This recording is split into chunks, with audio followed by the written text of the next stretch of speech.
You know, you can tell that BookTube works when you're suddenly reading the book that you start seeing everywhere. It happens, you know, it's inevitable. It's even subconscious, I think.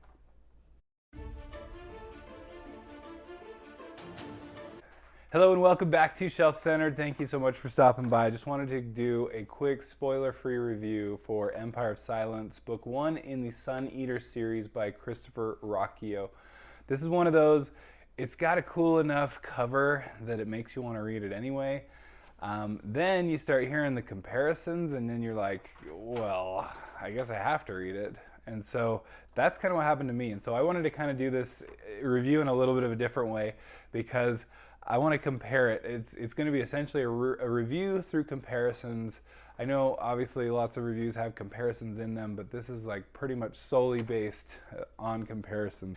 First comparison is The Name of the Wind, and I know I've heard this before from other people, but it definitely is fitting mostly in two aspects. One is just kind of the narrative structure. The Name of the Wind kind of tells you the story from the aftermath, right? From a position of, hey, we know kind of at least somewhat of an ending for the character. Same thing here.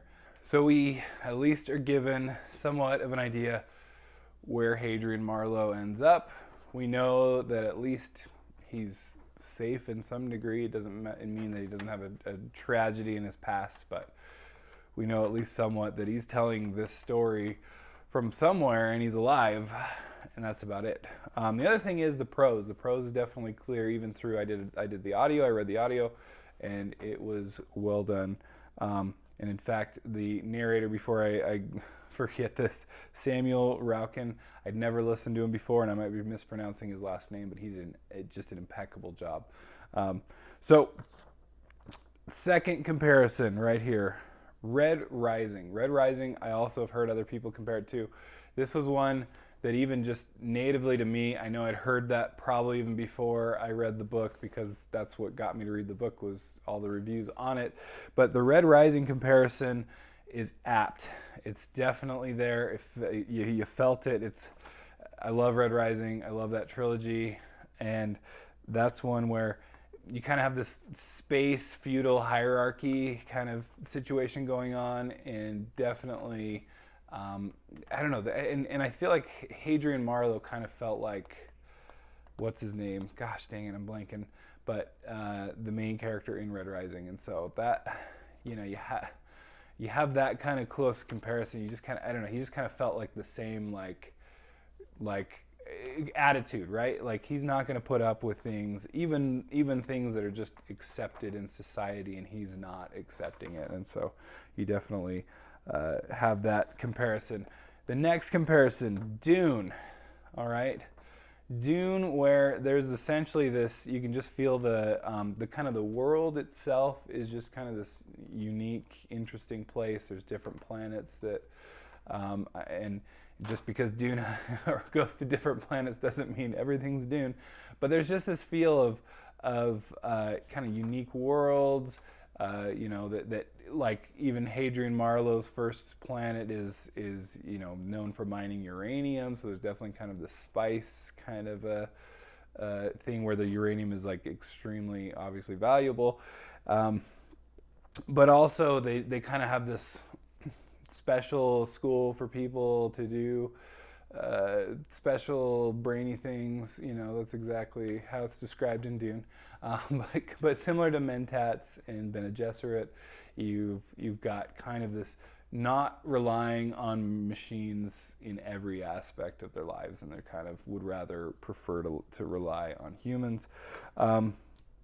You've got a special emperor fighting force that's super elite, Sardaukar, you know, so you've got some things like that, and all the Dune comparisons are really good.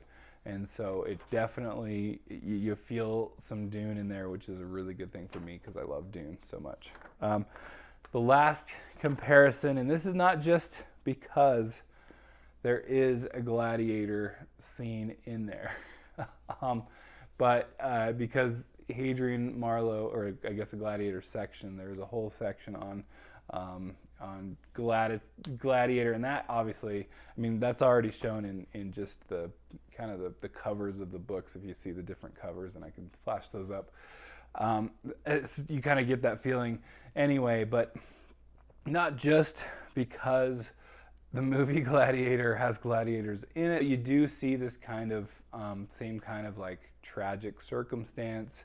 You have this guy that's got to come from the bottom, and well, he starts at the top and comes to the bottom and works his way up. So a lot of, obviously, that's pretty typical themes for those.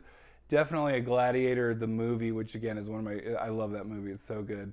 Some of those lines are just classic, but then you got the fighting too. And so there's lots of good action, just like the movie, lots of good, but just good themes, good work on these characters. And even, you know, again, go back to the Dune comparison, you've got this like foreign entity that the normal people, the average people, they're fighting this alien menace, and but maybe they're not all that's cracked up to be. I cannot recommend Empire of Silence enough. This was a solid 9 out of 10 stars for me, or whatever you want to call them, 9 out of 10 shelves for me, and I cannot recommend it enough. I can't wait to read the rest of this series. I believe number 4 is coming out here soon, maybe number 5. I'll put that up there, but it's still going, and I cannot wait to read more, and I hear they just keep getting better. So check it out. Don't forget to like, subscribe. Appreciate everything you're doing, and we'll see you next time. Bye.